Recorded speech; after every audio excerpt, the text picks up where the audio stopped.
Yeah, glad to get Ike back. Obviously, he had a tough injury with the Achilles last year. He's rehabbing that, but came in today and got a good exam on his physical. Obviously, he's still going to have to rehab, and we'll see where he's at as camp starts. And then Bates, we've kind of pondered that, worked through it. It's obviously tight on the cap, but we are going to bring Ryan back. Okay. Yeah. Brandon, I'm from Philadelphia, and we're quarterback crazy. Everywhere it is. Well, yeah, I know. When you drafted your quarterback, what did you look for, and what did it take in the development of that quarterback to get him to the level now? Obviously, the people in Philadelphia hope for the same thing with Jalen Hurts. But he's never going to be your quarterback. But what did you do, and what did you look for? Yeah, I mean, it was a long process without getting crazy. I mean, obviously you look for the physical talents, and there's a lot of young men out there that have a lot of physical talent. The thing that we found in Josh was really smart, super competitive, chip on his shoulder. This guy had worked for everything he had, and we thought that would serve him well. We thought it also fit Buffalo, and obviously a big, strong arm, big athlete, can play in our conditions, but just the intangibles, the leadership, the drive. He's not going to tell you after a game that he threw for 300 yards, all the great plays he made. He's going to tell you the 2 he wants back. And that happened every season to this point. The other thing that was really important for us was continuity around him. We obviously just lost Brian Daboll, but we were able to promote Ken Dorsey. But he had the same offensive coordinator for his first 4 years. Dorsey was there for 3, obviously same head coach, same GM. So just providing a stable place for him to grow and let him make mistakes. Put him out there, let him learn. That's the best way to teach him. You can learn from the sidelines, but you can obviously learn more from being on the field. How much concern is there as a running quarterback? You've signed him to a pretty big number. He's bigger than a lot of guys, but does that concern you that he runs as much as he does?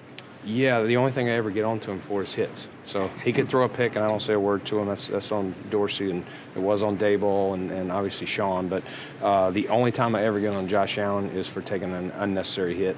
He's still maturing and growing. I get it in the playoffs when it's, you got to have it moments. Those are the ones I don't say anything to him on them. But week 3, week 5, get down, get out of bounds. The trickle-down effect of Deshaun Watson. Now, you signed your guy. But how much do you think that's going to affect other quarterbacks and other players in the NFL? I don't know. It'll be interesting. I think the next few deals will tell. We were just talking about that in the hallways. A lot of people, when Kirk Cousins got his deal, thought that was the way it was going for quarterbacks and maybe some other premium positions. It didn't. This is another one, and I think time will tell. Brandon, I know that about Stefon a couple of times this offseason, but a couple of new receiver contracts have kind of reset the market there. Has he or his representatives come to you about maybe an extension or a reworking of his contract? We've had open dialogue since the season ended. And Steph and I, we've talked a couple times, and he's got a really good agent who I've dealt with before who had Tyrod. So we've been very open, honest with each other, and I don't talk about negotiations. And so as I said a couple weeks ago, and I've always said, even back to Josh's contract or somebody else's, contracts get done when they're supposed to get done, and if something gets done, at some point this offseason, we'd let you know. But beyond that, I really wouldn't get into it. How much of a priority is it for you, and are you worried that if it drags on, it may become more of an issue and more of a storyline? Yeah, I mean, listen, it won't be a storyline with us. I know the media has to talk about it. It's the social media world we're in. Every time a player gets a new deal or somebody tweets something funny and you got to read into it, whatever it is, that's just part of the world we're in. But I've got a great relationship with Steph, and he knows if there's ever concern to call me directly, and I'll do the same. You said jokingly, basically, if you find a guy like Tyreek Hill, those guys are special. When we were talking, talking about his speed and all that, and then he gets traded to the Miami Dolphins. He's in your division now. But what your reaction to seeing that team load up with a player like this talent? Yeah, I mean, you're always the first place you look is what your division opponents do, and it starts with winning the AFC East, and that's a very strong move by the Dolphins. Pairing him with Waddle will be tough for our defense, for any defense. And so we know we know we have our hands full, and you hate to. Or you're not sad to see him leave KC. You're also not excited to see him come in your division.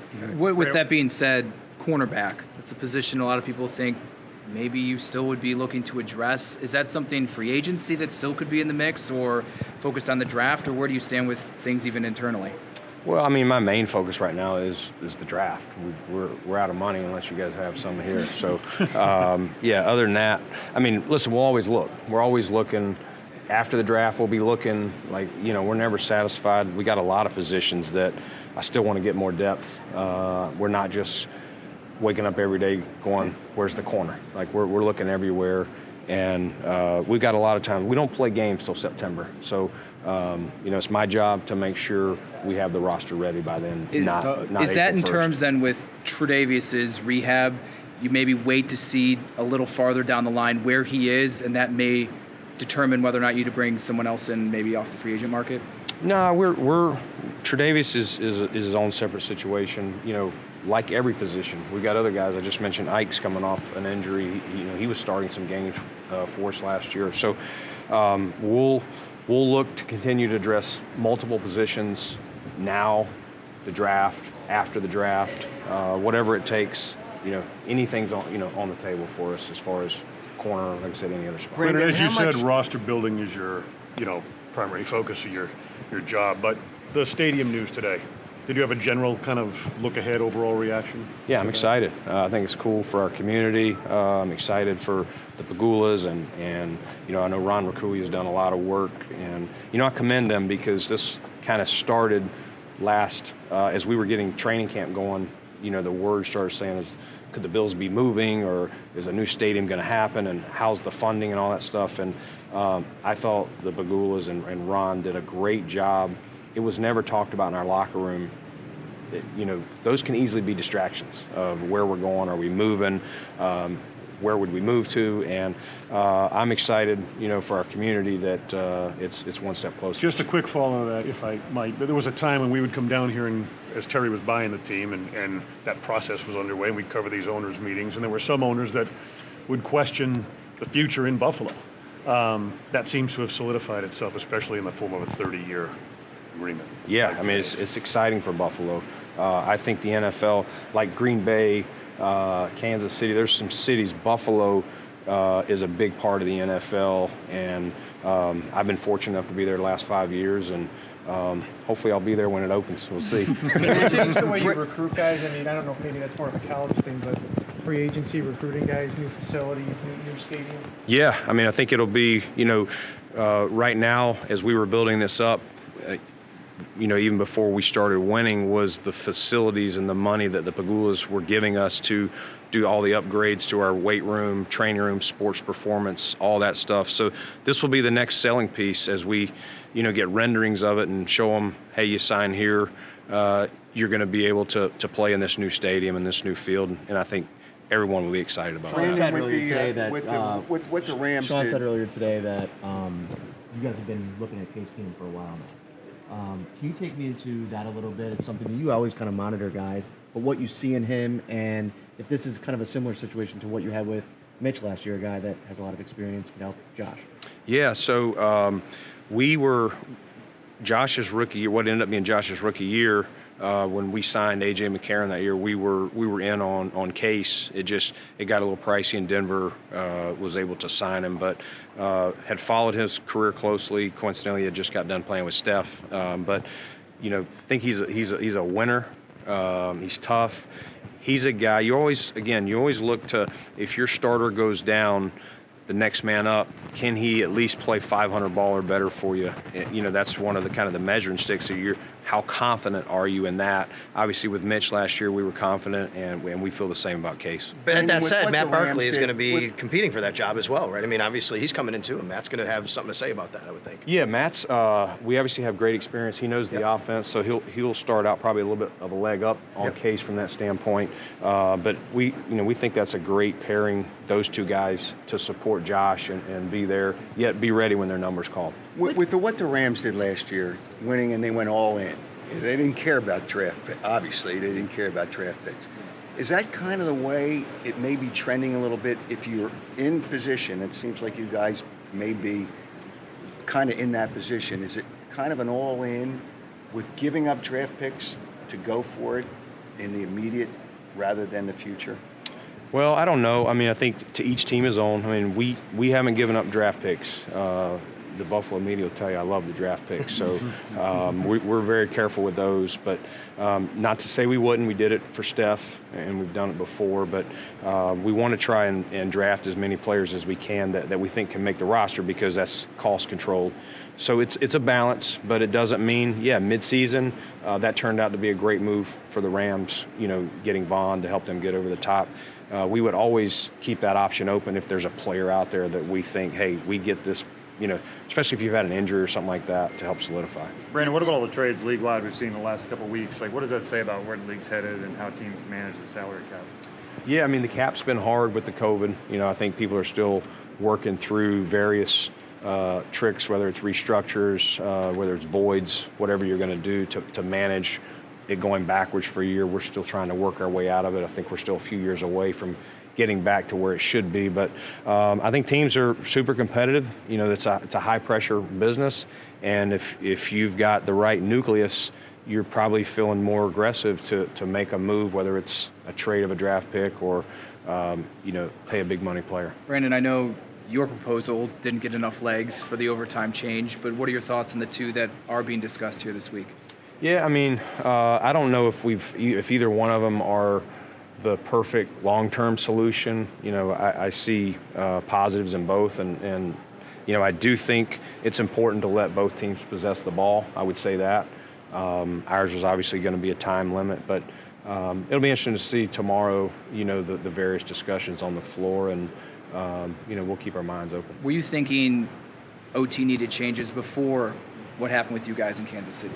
Yeah, I mean, I think we thought about it before when it came up, when Kansas City lost to New England that year. I was watching that game going, man, you got a young Mahomes versus a veteran in Brady, and you never got to see Mahomes get his chance. Brady just took him right down the field.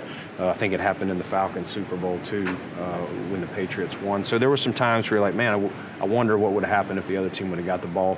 Definitely when it happens to you, you focus a little bit more on it. And we got a young quarterback, and we want to make sure if we're in that chance that he at least gets the chance to possess the ball. There's a lot of thought about maybe the Bills playing that opening Thursday night game in LA against the Rams. How would you welcome that if the league put you on that schedule? We got to play them all. We'll play wherever, whenever, South. I don't worry about the schedule. You just kind of look at it, and you can't get too caught up in it, because you look at games in November, and your team in September, a lot of times November, December is a different team anyway. With the cap the way that it is, why was bringing Ryan back? Why did that make sense to do? Yeah, and Elena, it's really important for us to be strong up front, both lines. Ryan's a versatile player. He can actually play all 5 spots.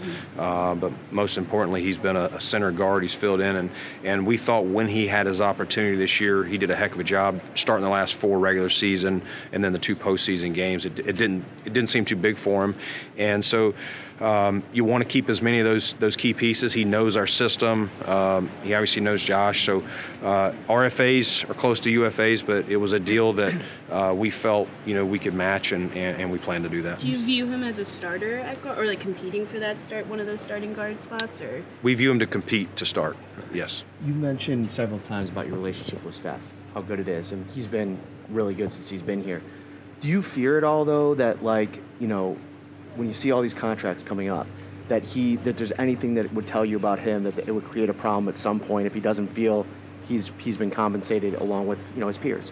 Well, everybody wants to be compensated. Everybody wants their respect, and that's what I want to do. I want to give all players their respect and a fair pay, whoever it is. And Steph's no different. So, we'll look at that. We'll look at his. We'll look at others. There's a cap. We have to make it all fit and make it work. I would love to write them all a check for exactly what I think they're worth or what they did, but sometimes you have to make tough decisions with various players. But no, I mean, again, I think the world of Steph. I think what he's brought our team has been great. He's been great for Josh. He's been great for our offense, and his leadership has stepped up, and we want to see Steph in Buffalo for years to come.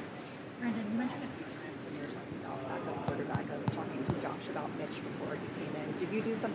this year. I know obviously he knew that, but Yeah. just checking in with him again on how that would all go. Yeah, I did. We talked about various names that could be out there, and we actually talked about just in general how some of the dominoes may fall, whether it was Deshaun Watson or Russell Wilson, just how pieces could move, and just some of the conversations that I had heard from agents of, well, we're going to wait and see if there's a starting opportunity before. So he and I talked about multiple conversations. Josh is a big FaceTime guy, so it was snowy Buffalo, and he's showing me somewhere in California sunny bragging. But no, it was good. We talked about Case before we did. I told him, listen, these are some options, but right now I'm waiting to hear back from Cleveland. They were obviously in the middle of the Watson, and they were bringing Brissett over, and which allowed them to move on from Case. And they ate some money. We gave him a pick, so it kind of restructured his deal to fit within our cap. So we thought it was a win-win. Who does an NC State guy root for when Duke plays Carolina in the Final Four? I hate Carolina worse than Duke, so go Coach K. All right.